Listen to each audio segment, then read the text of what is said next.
സിരിജി, Indian പ്രധാനമന്ത്രി നരേന്ദ്രമോദി ശ്രീലങ്കയിലെത്തി. അതിനു മുൻപ് ഇന്ത്യയും ശ്രീലങ്കയും തമ്മിലുള്ള ബന്ധം വലിയ ദൃഢമായിരുന്നില്ല. പക്ഷെ മോദി ശ്രീലങ്കയിൽ എത്തിയതിനു ശേഷം ഇന്ത്യയും ശ്രീലങ്കയും തമ്മിലുള്ള ബന്ധം വളരെ വലിയ ദൃഢതയിലേക്കാണ് പോകുന്നത്. എന്താണ് അതിൽ നിന്ന് നമ്മൾ മനസ്സിലാക്കേണ്ടത്?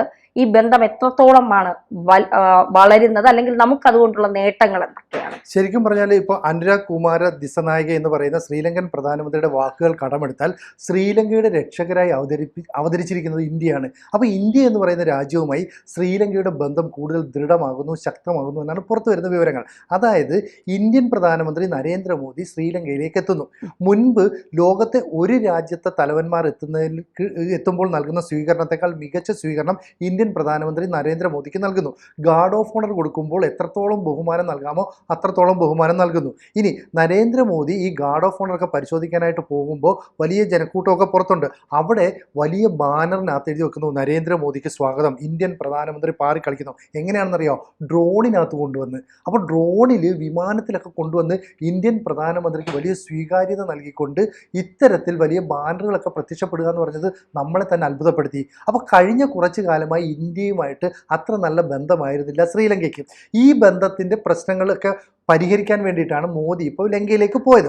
അവിടെ ചെന്ന് കഴിഞ്ഞപ്പോഴാണ് ഇത്രയും വലിയ സ്വീകാര്യത ലഭിച്ചത്. ഇതിൻ്റെ ഫലമായിട്ട് എന്ത് സംഭവിച്ചു എന്ന് പറഞ്ഞാൽ, ചരിത്രത്തിൽ ആദ്യമായിട്ട് ഇന്ത്യയും ശ്രീലങ്കയും തമ്മിൽ ഒരു പ്രതിരോധ കരാറിൽ ഒപ്പുവെച്ചിരിക്കുന്നു. അപ്പോൾ എത്രയോ വർഷങ്ങളായിട്ട് ഇന്ത്യയും ശ്രീലങ്കയും തമ്മിൽ ബന്ധമുണ്ടെങ്കിലും ഇത്തരത്തിൽ പ്രതിരോധ കരാറുകളൊന്നും ഒപ്പുവെച്ചിട്ടില്ല. ഇതിൻ്റെ പ്രധാന കാരണം LTT എന്ന് പറയുന്ന ഒരു ഭീകര സംഘടന അവിടെ ഉണ്ടായിരുന്നു. അത് തമിഴ് രാഷ്ട്രീയത്തെ, ഇന്ത്യയിലെ തമിഴ് രാഷ്ട്രീയത്തെ സ്വാധീനിക്കുമെന്ന് പറഞ്ഞുകൊണ്ട് പണ്ട് കാലത്ത് ഇന്ത്യ ഭരിച്ചിരുന്ന കോൺഗ്രസ് സർക്കാർ ഇതിന് വലിയ പ്രാധാന്യം കൊടുത്തില്ല. അതുകൊണ്ട് തന്നെ നമ്മൾ ശ്രീലങ്കയുമായിട്ട് പ്രതിരോധ കരാറുകളിലൊന്നും ഒപ്പിട്ടില്ല. ഇപ്പോൾ 7 or 8 കരാറുകളിലൊക്കെ ഒപ്പിടുന്നു. അപ്പോൾ ഇന്ത്യൻ പ്രധാനമന്ത്രി നരേന്ദ്രമോദി, ശ്രീലങ്കൻ പ്രധാനമന്ത്രി അനുരാഗ് കുമാര ദിസനായക, ഇവർ രണ്ടുപേരും കൂടെ ചേർന്ന് 7 or 8 ഉടമ്പടികളിൽ ഒപ്പിടുന്നു. അതിൽ പ്രധാനപ്പെട്ട ഉഭയകക്ഷി ചർച്ച നടത്തിയതിന് ശേഷമാണ് ഇത്തരം തീരുമാനം ഏറ്റെടുത്തത്. എന്നിട്ട് ശ്രീലങ്കൻ പ്രധാനമന്ത്രി പറഞ്ഞ ഒരു പ്രധാന പോയിന്റ് ഉണ്ട്. അതായത് ശ്രീലങ്കൻ മണ്ണിൽ നിന്ന് ഇന്ത്യയുടെ സുരക്ഷിതത്വത്തിന് ഭീഷണിയാകുന്ന ഒരു പ്രവർത്തനവും ഇനി ഉണ്ടാവില്ല. ഏതെങ്കിലും രാജ്യമോ സംഘടനയോ അത്തരത്തിലുള്ള പ്രവർത്തനം നടത്താൻ ശ്രീലങ്കൻ മണ്ണ് തിരഞ്ഞെടുക്കാൻ ശ്രമിച്ചാൽ കർശനമായ ശക്തമായ നടപടി ഉണ്ടാകും, തിരിച്ചടി ഉണ്ടാകും എന്ന് പറഞ്ഞാൽ ഇനി ശ്രീലങ്കൻ മണ്ണിൽ നിന്നുകൊണ്ട് ഇന്ത്യക്കെതിരെ ആരും വരണ്ട എന്നുള്ളൊരു നിർദ്ദേശം നൽകിയത്. ഇതിന് കാരണമുണ്ട്. അതായത് ചൈന കഴിഞ്ഞ കുറച്ചു കാലമായി ശ്രീലങ്കയ്ക്ക് സാമ്പത്തിക സഹായം നൽകിക്കൊണ്ടിരിക്കുന്നു. ഇതിൻ്റെ കാരണം എന്ന് പറയുന്നത് ശ്രീലങ്കയെ കടക്കണിയിലാക്കിക്കൊണ്ട് അവരുടെ നിയന്ത്രണത്തിൽ രാജ്യത്തെ കൊണ്ടുവരാൻ വേണ്ടിയിട്ടാണ്. അതിനുവേണ്ടി പണം നൽകുകയും ചില തുറമുഖങ്ങളുടെ നിയന്ത്രണം ഈ ചൈന ഏറ്റെടുക്കുകയും ചെയ്തു. അങ്ങനെ ഏറ്റെടുത്തപ്പോൾ അവിടേക്ക് മുങ്ങിക്കപ്പലുകൾ എത്തി. അപ്പോൾ ചൈനീസ് മുങ്ങിക്കപ്പലുകൾ എന്തിനാണ് ശ്രീലങ്കൻ പോർട്ടിലെത്തിയത്? വലിയ സംശയമാണ്. ശ്രീലങ്കയുടെ തൊട്ടടുത്ത രാജ്യം ഏതാ? ഇന്ത്യ. അപ്പോൾ ഇന്ത്യയെ നിരീക്ഷിക്കാൻ വേണ്ടി. പിന്നീട് അവിടെ റിസർച്ചിന് എന്ന് പറഞ്ഞിട്ട് ചില കപ്പലുകൾ എത്തി. അപ്പോൾ റിസർച്ച് ആവശ്യത്തിനെത്തുന്ന ഷിപ്പുകൾ വരുന്നു. എന്ത് റിസർച്ച്? ഇന്ത്യയിലെ കപ്പലുകളിൽ നിന്ന് ഇന്ത്യയിൽ നിന്ന് ചാരപ്രവർത്തനം നടത്താനായിട്ട് ചില ഷിപ്പുകൾ വരികയാണ്. അപ്പോൾ അതെല്ലാം ശ്രീലങ്ക കേന്ദ്രീകരിച്ചാണ് പ്രവർത്തിച്ച്. അതാണ് അനുരാഗ് കുമാര ദിസനായക ഇപ്പോൾ പറയുന്നത്.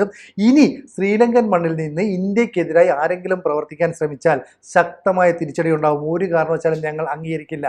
അപ്പോൾ നമ്മൾ ഇതുവരെ ഇല്ലാത്ത, മുമ്പ് കണ്ടിട്ടില്ലാത്ത രീതിയിൽ ശക്തമായ ഒരു ബന്ധം ശ്രീലങ്കയുമായി ഉണ്ടാക്കിയെന്നല്ലേ മനസ്സിലാവുന്നത്? തീർച്ചയായിട്ടും. നമുക്ക് ഇതുവരെ LTT എന്ന് പറയുന്ന ആ ഭീകര സംഘടന, അല്ലെങ്കിൽ അതൊരു തമിഴ്നാട്ടിലെ അല്ലെങ്കിൽ വലിയ തമിഴ് പുലികൾ എന്നൊക്കെ പറയുന്ന സംഘടന. അപ്പോൾ അത്തരം ഒരു സംഘടനയുമായി കോൺഗ്രസ് സർക്കാർ ഉണ്ടായിരുന്ന കാലത്ത് ശ്രീലങ്കയുമായി വലിയ ബന്ധം സ്ഥാപിച്ചില്ലെങ്കിലും നമ്മൾ ഏറ്റവും കൂടുതൽ അതിനെ ഗൗരവത്തോടെ അല്ലെങ്കിൽ ആശ്ചര്യത്തോടെ കാണേണ്ടത് പ്രതിരോധ മേഖലയുമായി ബന്ധപ്പെട്ടാണ് കരാറുകൾ എന്നുള്ളതാണ്, അല്ലെ?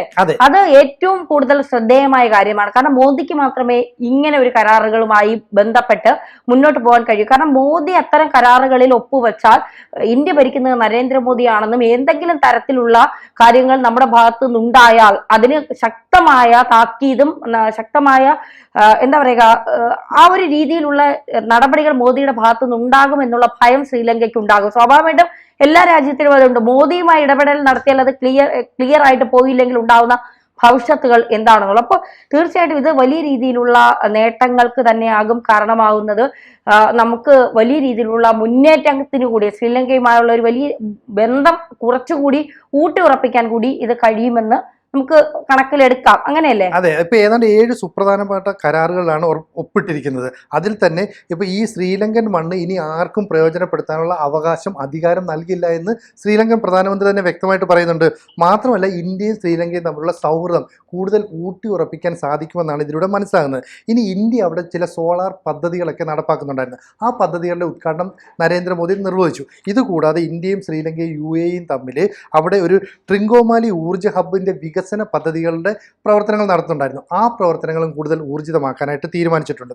ഇതുകൂടാതെ ശ്രീലങ്കയിലെ സമ്പദ് വ്യവസ്ഥ ഏതാണ്ട് തകർന്നു നിൽക്കരുത്.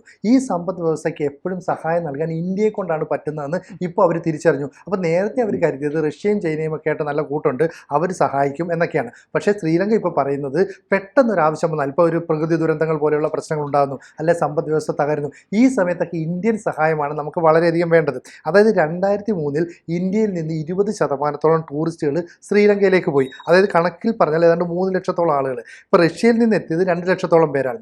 2024 കണക്കെടുക്കുമ്പോൾ 4,16,000 ടൂറിസ്റ്റുകൾ ഇന്ത്യയിൽ നിന്ന് എത്തി. അതിനുശേഷം റഷ്യയിൽ നിന്ന് ഏതാണ്ട് 2 ലക്ഷം പേര്, ചൈനയിൽ നിന്ന് 1,4 ലക്ഷം പേര്, ഇങ്ങനെയാണ് കണക്ക്. അപ്പോൾ ഏറ്റവും കൂടുതൽ ടൂറിസ്റ്റുകൾ അവിടേക്ക് എത്തുന്നു. അവിടുത്തെ സമ്പദ് വ്യവസ്ഥയെ സഹായിക്കുന്ന ആരാണ്? ഇന്ത്യ തന്നെയാണ്. അത്തരത്തിലുള്ള ഒരു ബന്ധമുള്ളത് കൊണ്ട് ഇനി ഇന്ത്യയുമായിട്ട് യാതൊരു വിരോധവും വെച്ച് പുലർത്തരുതെന്ന് ശ്രീലങ്ക അങ്ങ് തീരുമാനിക്കുകയാണ്. മാത്രമല്ല അടുത്ത കാലത്ത് ഇന്ത്യ ഒരു വലിയ ശക്തിയായിട്ട് വളർന്നുകൊണ്ടിരിക്കുകയാണ്. സമ്പദ് വ്യവസ്ഥയിലായിക്കോട്ടെ, സൈനിക മേഖലയിലായിക്കോട്ടെ, പ്രതിരോധ രംഗത്തായിക്കോട്ടെ. അതുകൊണ്ട് ഇന്ത്യയുമായിട്ടുള്ള ബന്ധം കൂടുതൽ മെച്ചപ്പെടുത്തണമെന്ന് അവരും തീരുമാനിച്ചു. ഇപ്പോൾ ബിംസ്റ്റെക് ഉച്ചകോടിയിലേക്ക് ഇന്ത്യ പോയപ്പോൾ ഇന്ത്യക്ക് ഏറ്റവും കൂടുതൽ എതിർപ്പുള്ളത്, അല്ലെങ്കിൽ ഇന്ത്യക്ക് താല്പര്യമില്ല ബംഗ്ലാദേശിനോടാണ്. ബംഗ്ലാദേശ് നയങ്ങളോട് ശ്രീലങ്കയും പ്രത്യക്ഷമായിട്ട് തന്നെ ഒരു ഇഷ്ടക്കേടൊക്കെ പ്രകടിപ്പിക്കുകയും ചെയ്തു. ഇവിടെ എന്താ സംഭവിക്കുന്നതെന്ന് പറഞ്ഞാൽ ചൈന പോലെ, റഷ്യ പോലെ വിദൂരതയിലുള്ള ചില രാജ്യങ്ങളിൽ നിന്ന് സഹായം ലഭിക്കുന്നതിനേക്കാൾ ഇന്ത്യ എന്ന് പറയുന്ന രാജ്യത്തെ നമ്മൾ ഡിപ്പെൻഡ് ചെയ്യണമെന്ന് അനുരാഗ് കുമാര ദിസനായക പറയുന്നുണ്ട്. അപ്പോൾ അത്തരത്തിലുള്ള നിലപാടുകൾ അവിടെ സ്വീകരിക്കുന്നതുകൊണ്ടാണ് നരേന്ദ്രമോദിക്ക് മുമ്പ് ഒരിക്കലും ഒരു പ്രധാനമന്ത്രിക്കും ഒരു രാഷ്ട്രത്തലവന്മാർക്കും കിട്ടാത്തത്ര വലിയ സ്വീകാര്യത അവിടെ ലഭിക്കുന്നത്. അപ്പോൾ ഇത്രയും വലിയ സ്വീകാര്യത ലഭിച്ചതോടുകൂടി നമ്മളുടെ ബന്ധം, അല്ലെങ്കിൽ നമ്മൾ ഇനി ഒരിക്കലും ഈ ശ്രീലങ്കയെ കൈവിടരുത് എന്നുള്ളൊരു അർത്ഥം കൂടിയുണ്ട്. ഇവർ തമ്മിലുള്ള ഉഭയകക്ഷി ചർച്ചയിൽ പറഞ്ഞിട്ടുണ്ട് ഇന്ത്യ ശ്രീലങ്കയ്ക്ക് കൊടുത്ത കുറച്ച് വായ്പാ സഹായങ്ങളൊക്കെ ഉണ്ട്, അതിൻ്റെ നികുതി, ഈ പറയുന്ന പലിശ അതൊന്ന് കുറയ്ക്കണം, ഇത് തിരിച്ചടയ്ക്കുന്നതിന് കുറച്ചുകൂടെ സാവകാശം തരണം, ഇതൊക്കെ തന്നെ അവർ നൽകുന്നുണ്ട്. ഇനി ഏറ്റവും വലിയൊരു പ്രശ്നം എന്ന് പറയുന്നത് ഇന്ത്യയിലെ മീൻപിടുത്തക്കാർ ഈ സമുദ്രാതിർത്തി കടന്നു പോകുമ്പോൾ ശ്രീലങ്ക പിടിച്ചു വെക്കും, ശ്രീലങ്കയിലെ ആളുകൾ ഇന്ത്യയിലേക്ക് വരും. അപ്പോൾ ഇത് തമ്മിൽ കുറേ പ്രശ്നങ്ങളുണ്ട്. അപ്പോൾ അതിനെക്കുറിച്ച് പറയുന്നത് ഇരു രാജ്യങ്ങളിലെയും സമുദ്രാതിർത്തി മത്സ്യബന്ധനക്കാർ നേരിടുന്ന പ്രശ്നങ്ങൾ ഇതൊക്കെ തന്നെ പരിഹരിക്കാനായിട്ട് ചില നിലപാടുകൾ സ്വീകരിക്കണമെന്ന് മോദി നിർദ്ദേശം നൽകിയിട്ടുണ്ട്. കൂടാതെ അധികാരം കൈമാറുന്നതിനുള്ള 13ാം ഭരണഘടനാ ഭേദഗതി നടപ്പാക്കാൻ ഉൾപ്പെടെയുള്ള കാര്യങ്ങളിൽ തമിഴ് ജനതയുടെ ആഗ്രഹങ്ങളുണ്ട്, അത് സബലീകരണം. ഈ 2 നിർദ്ദേശങ്ങൾ നമ്മളും നൽകിയിട്ടുണ്ട്. അപ്പോൾ ഇന്ത്യ അങ്ങോട്ട് ചില നിർദ്ദേശങ്ങൾ നൽകുന്നു, അവർ ചില ആവശ്യങ്ങൾ നമ്മളോടും പറയുന്നു. അപ്പോൾ ഇത്രയും കാലത്ത് മറ്റ് രാജ്യങ്ങളെ ഡിപ്പെൻഡ് ചെയ്താൽ മതിയെന്ന് കരുതിയ ശ്രീലങ്ക ഇപ്പോൾ ഇന്ത്യയുടെ അടുത്ത് കൂടുതൽ അടുക്കുന്നു. ഇന്ത്യയാണ് ഏറ്റവും നല്ല ഫ്രണ്ട് എന്നുള്ള രീതിയിലേക്ക് കാര്യങ്ങൾ മാറുന്നു. മാത്രമല്ല ഇന്ത്യൻ വംശജരായ തമിഴന്മാർക്ക് വേണ്ടിയിട്ട് ശ്രീലങ്കയിൽ ഏതാണ്ട് 10,000-ഓളം വീടുകൾ നിർമ്മിക്കുന്നു. അതിൻ്റെ പ്രവർത്തനവും ഉടൻ പൂർത്തിയാകുമെന്ന് മോദി പറഞ്ഞു. അപ്പോൾ ശരിക്കും പറഞ്ഞാൽ മുമ്പ് കാണാത്ത വിധം ഒരു നല്ല ബന്ധം ഇന്ത്യയും ശ്രീലങ്കയും തമ്മിൽ ഉയർന്നു വരുന്നു എന്നല്ലേ നമുക്ക് മനസ്സിലാകുന്നത്? തീർച്ചയായിട്ടും അങ്ങനെ തന്നെ കണക്കാക്കണം, അങ്ങനെ തന്നെ മനസ്സിലാക്കണം. എല്ലാ രാജ്യങ്ങളുമായുള്ള ഇന്ത്യയുടെ ഈ ഒരു അടുപ്പം അത് നമ്മുടെ രാജ്യത്ത് തന്നെ വലിയ ശക്തി നമ്മുടെ രാജ്യത്തിന് ഉണ്ടാക്കി കൊടുക്കും. എല്ലാ രാജ്യങ്ങളിലെ പ്രധാനമന്ത്രിമാരുമായും പ്രസിഡന്റുമാരുമായും പ്രതിരോധ മേഖലയുമായും ഒക്കെ ഉള്ള ഇന്ത്യയുടെ ബന്ധം അത് നമുക്ക് നമ്മളെ വലിയ രീതിയിൽ, നമ്മുടെ രാജ്യത്തെ വലിയ രീതിയിൽ മുന്നോട്ട് നയിക്കുന്നതിന് കൂടി സഹായിക്കുമെന്നുള്ള കാര്യത്തിൽ സംശയമില്ല. മാത്രമല്ല ഇപ്പൊ ഈ ശ്രീലങ്കയുടെ പരമോന്നത ബഹുമതിയുണ്ട്, മിത്ര വിഭൂഷൺ എന്ന് പറയുന്നത്. ഇത് പ്രധാനമന്ത്രിയായ നരേന്ദ്രമോദിക്ക് സമ്മാനിച്ചു. അതും വലിയൊരു ബഹുമതിയാണ്. കാരണം അവിടുത്തെ പരമോന്നത ബഹുമതി നൽകുന്നു, ഗാർഡ് ഓഫ് ഓണറിൽ വലിയ സ്വീകാര്യത നൽകുന്നു. മാത്രമല്ല മോദി ഏത് രാജ്യത്ത് പോയാലും ആ രാജ്യത്ത് കിട്ടുന്ന ഒരു സ്വീകാര്യത അത് മറ്റൊരു പ്രധാനമന്ത്രിമാർക്ക് കിട്ടാത്ത ഒരു സ്വീകാര്യതയാണ് നരേന്ദ്രമോദിക്ക് ഏത് രാജ്യത്ത് പോയാലും കിട്ടുന്ന സ്വീകാര്യത. അവിടുത്തെ ഏറ്റവും വലിയ ബഹുമതികൾ വാങ്ങുന്നു. അപ്പോൾ ഒരു ഇന്ത്യൻ പ്രധാനമന്ത്രി ലോകം മുഴുവൻ അംഗീകരിക്കുന്നത് എനിക്ക് തോന്നുന്നു 2014 ശേഷമായിരിക്കും. അതെ, ശരിക്കും ഈ 1990 ശ്രീലങ്കയിൽ ആഭ്യന്തര യുദ്ധം ഉണ്ടാകുകയും അന്ന് ഇന്ത്യ അവിടുത്തെ സുരക്ഷാ താല്പര്യങ്ങളിലൊക്കെ ആശങ്ക പ്രകടിപ്പിക്കുകയും ചെയ്തു. അപ്പോൾ അതിനുശേഷം അവിടെ നിന്ന് നമ്മൾ സമാധാന സേനയൊക്കെ പിൻവലിച്ചു. പിന്നീട് ഇപ്പോഴാണ് നമ്മൾ അവരുമായിട്ട് ഒരു പ്രതിരോധ കരാറിൽ ഒപ്പിടുന്നത്. അപ്പോൾ അങ്ങനെ ഒരു കരാറിലേക്ക് പോകുന്നു, സൈനികമായ സഹകരണത്തിലേക്ക് പോകുന്നു. ഇന്ത്യൻ ആർമി ശ്രീലങ്കൻ ആർമിയെ പരിശീലിപ്പിക്കാമെന്ന് സമ്മതിക്കുന്നു. അപ്പോൾ പരസ്പരമുള്ള സൈനിക സാമ്പത്തിക കരാറുകളിലൊക്കെ ഒപ്പിട്ടതോടുകൂടി ഇനി ഇന്ത്യയും ശ്രീലങ്കയും തമ്മിൽ വലിയൊരു കൂട്ട്. ചുരുക്കം പറഞ്ഞാൽ ശ്രീലങ്കയുടെ രക്ഷകരായിട്ട് ഇന്ത്യ അവതരിച്ചു എന്ന് പറയാം അല്ലേ? തീർച്ചയായിട്ടും. കൂടുതൽ വാർത്തകളും വിശേഷങ്ങളും നിങ്ങളിലേക്ക് എത്താൻ ABC മലയാളം സബ്സ്ക്രൈബ് ചെയ്യുക, ബെൽബട്ടനും അമർത്തുക.